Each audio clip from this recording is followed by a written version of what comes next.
Hello मेरे प्रिय छात्र छात्राओं, मेरे साथियों। आज मैं आपको हिंदी साहित्य के बारे में, जो सूरदास जी जो भक्ति काल के कवि हैं उनके बारे में कुछ थोड़ी सी जो भगवान श्री कृष्ण के बाल रूप का वर्णन है उसके बारे में थोड़ा सा मैं आपको बताऊंगी। आपको ये तो पता ही होगा कि सूरदास जो है वात्सल्य रस के सम्राट कहे जाते हैं। क्या कहे जाते हैं? वात्सल्य रस के सम्राट कहे जाते हैं। रामचंद्र शुक्ल ने यहाँ तक भी कहा कि जो व्यक्ति खुली आंखों से वात्सल्य का वर्णन नहीं कर पाया, वो सूरदास जी ने बंद आंखों से भगवान कृष्ण का जैसे बहुत ही अनुपम जो वर्णन किया है वैसा किसी भी कवि ने नहीं करवाया। ये उनकी एक अद्भुत चमत्कारिक क्षमता थी कि जो भगवान श्री कृष्ण का जो सूरदास जी जो वर्णन किया है वैसा किसी अन्य कवि ने सजीव वर्णन नहीं कर पाया। कि जबकि उनके बारे में ये भी बताया जाता है कि वो जन्मांध थे, कोई कहता है जन्म से अंधे थे, कोई कहता है कि वो अंधे नहीं थे। तो ये काफ़ी बहुत विसंगतियाँ हैं, बहुत ज़्यादा अलग अलग अपने अपने विचार दिए हैं जो विद्वान लोग हैं। लेकिन मैं आपको अपने पॉइंट पर लेकर के जाती हूँ कि सूरदास जी के बारे में जो भगवान कृष्ण का जो बाल रूप है, तो जब भगवान छोटे से होते हैं, थोड़े से बोलने लगते हैं, तो जैसे चंद्रमा को देख करके उन्होंने जैसे चंद्रमा देखा तो उसको देख करके माँ से हट करने लगते हैं।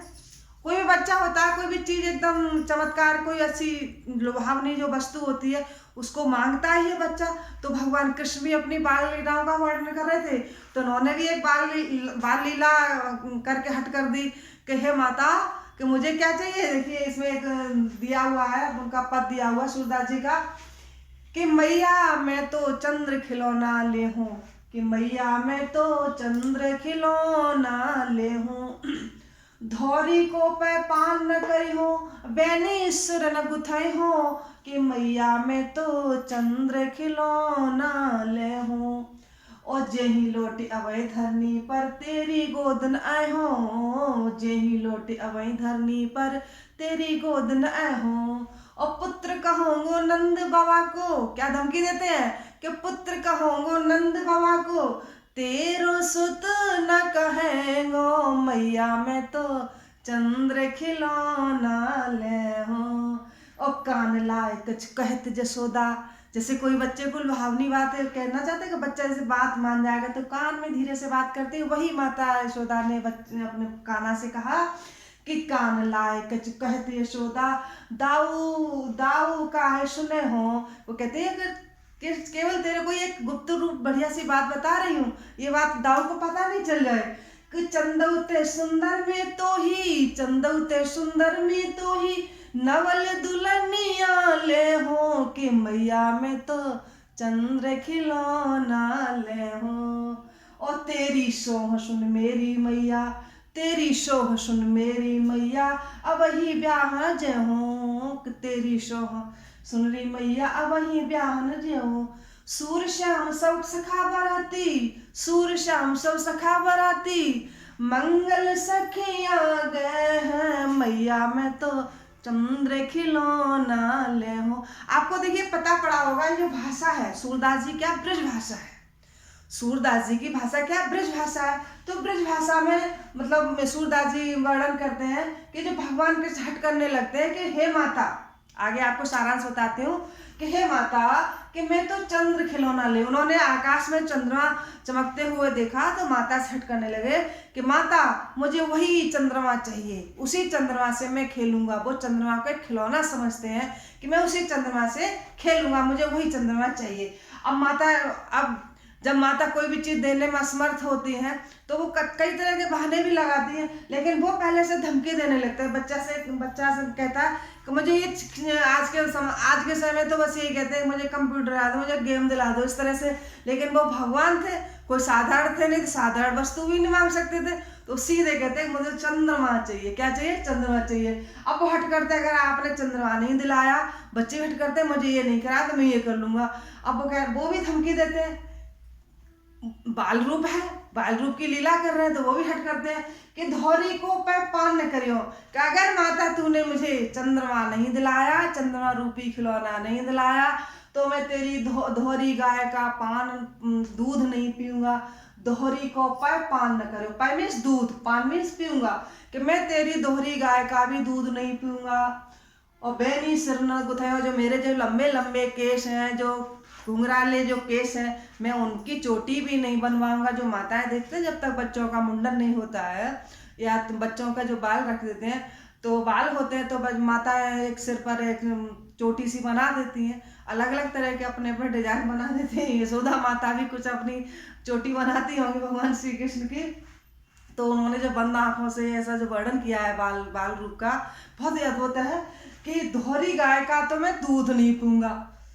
अब माता के लिए सबसे बड़ी समस्या हो जाती है, अगर बच्चा दूध नहीं पिए, कुछ खाए नहीं, तो सबसे बड़ी समस्या ये होती है। तो वो भी धमकी देने से नहीं चूकते हैं कि मैं दोहरी गाय का तेरी का दूध नहीं पीऊंगा, और न मैं सिर पर चोटी बनवाऊंगा, और जे हूँ लौट अवै धरनी पर, अगर तूने मुझे चंद्रमा नहीं दिलाया, अगर तूने मुझे चंद्रमा नहीं दिलाया, तो अभी मैं धरती पर लौट जाऊंगा। क्या करूंगा?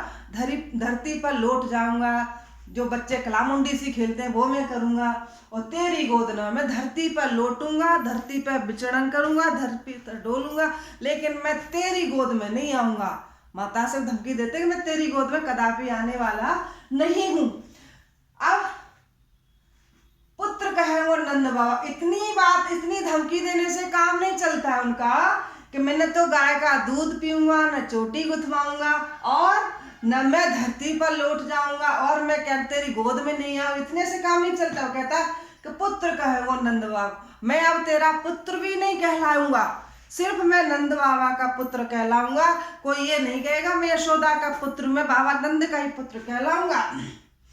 तेरा सुत न कहूंगा, मैं तेरा बिल्कुल भी कदापि तेरा पुत्र नहीं कहलाऊंगा। पूरी धमकी दे दी।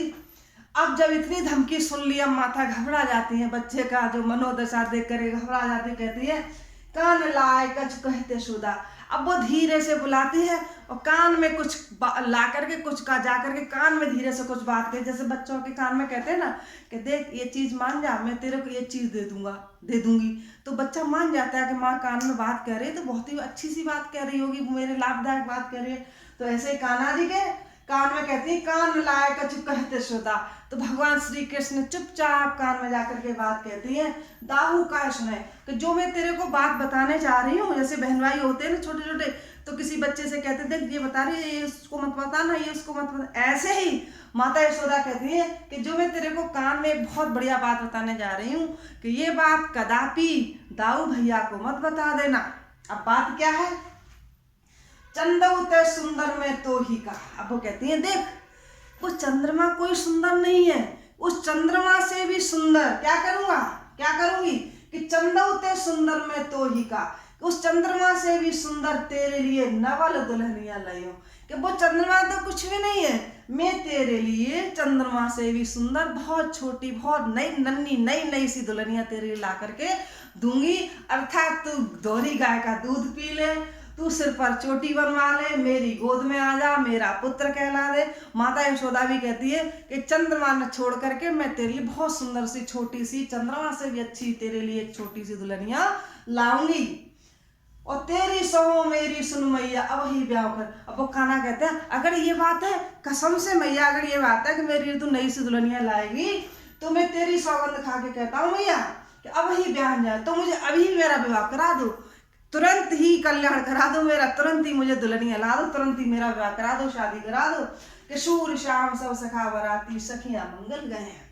सूरदास जी कहते हैं कि भगवान कृष्ण कहते हैं, माता यशोदा कहते हैं कि तेरे ब्याह में क्या है कि सूरदास जी कहते हैं कि सब सखा बराती, कि तेरी बारात में सखा जो तेरे मित्र हैं, तो तेरी जो सखा मंडली है ना, यशोदामा श्रीदामा मनसुखा, जो भी मित्र मंडली है उसमें सारे बाराती होंगे, और तेरी जो सखियां हैं जो गोपिकाएं हैं वो सारी की सारी सुंदर मंगल गान गाएंगी, बहुत ही मंगल गान गाएंगी, जो शादी ब्याह में मंगल गान गाए जाते हैं वो गान गाएंगी। इस तरह से भगवान श्री कृष्ण को माता यशोदा बनाती है। तो देखिए इसमें ब्रज भाषा का प्रयोग किया गया है। पान पै में आपका पुनरुक्ति अंतराक्ष अलंकार है, और आपका जगह जगह से सुर श्याम में अनुप्रास अलंकार, सब सखा में अनुप्रास अलंकार, और बाल मनोभाव का इसमें वर्णन दिया गया है। और कहना चाहिए वात्सल रस है पूरे आपके इस पद में, और माधुर्य भाव का गुण है। तो आपको आज मैंने ये आपको छोटा सा एक पद बताया। अगर आपको सूरदास जी के बारे में आपको अच्छा लगता है तो मैं और आगे आपको सूरदास जी के पदों के बारे में बताऊंगी। आज के लिए इतना ही। फिर आपसे कह रही हूँ कि हमारा चैनल सब्सक्राइब अवश्य करें और ज़्यादा से ज़्यादा लोगों को शेयर करें। जय हिंद, जय भारत।